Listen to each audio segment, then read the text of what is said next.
Today, we're going to look at the 360 value proposition. Now, I created this for several reasons. One is for you to understand from your mission, vision, value, key core values, as well as your product solution or your service, that you can create a very strong value proposition that's not just on product and features. Now, in one of my presentations, I mentioned a very large survey that was done worldwide, 600,000 people. So that's a pretty large number of people to survey. But surveying these 600,000 people, what they found out was that 91% of consumers will move from company A to company B. That's 91% of consumers will move from one company to another company, even if the branding, the pricing, and the features are similar. But they'll move to the second company because the second company has provided a clear mission purpose in what they're providing as a product or service.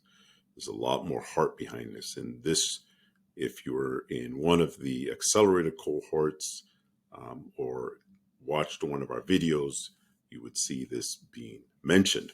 So what does a 360 value proposition do? It leverages some of that information, and it targets 4 different types of people. It targets your employees, which is very, very critical. It targets your customers. It targets your partners, and it targets your competition. So it's set up and designed to target those 4 key people groups that your company will interact with.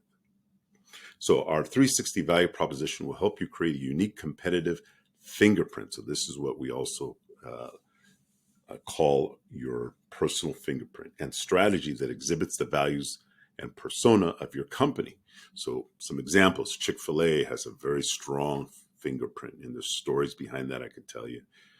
Costco does, IKEA does, Southwest Airlines does, Deloitte does, and there are many, many other companies. Airbnb does.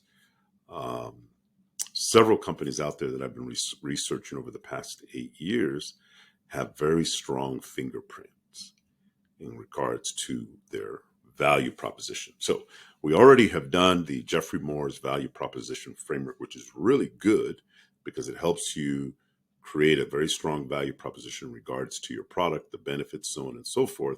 But then also this 360 value proposition is going to help with a few things. So understanding your customers, how does your fingerprint stand out and appeal to your customers? And these are very simple exercises, but it just gives you some the ability and the opportunity to think through a few things like the emotional connection that you're trying and need to communicate to your customers. Because at the end of the day, we're all human beings. And so having these emotional connections is extremely important.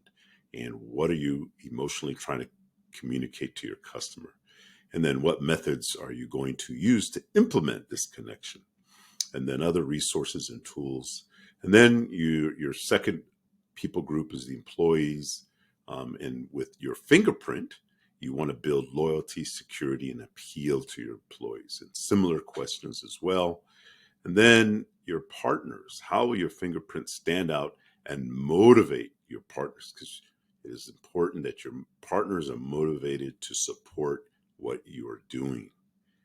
But if you don't have a value proposition for your partners, then you may not receive the type of support that would be extremely beneficial for your success.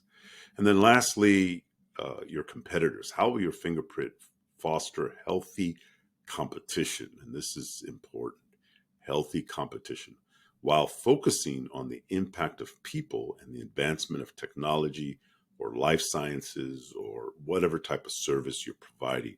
But it's very important that you can provide a value prop so that your competitors are convinced that you're not focused to steal their business as much as you are focused on solving a problem and providing a solution to a desperate need.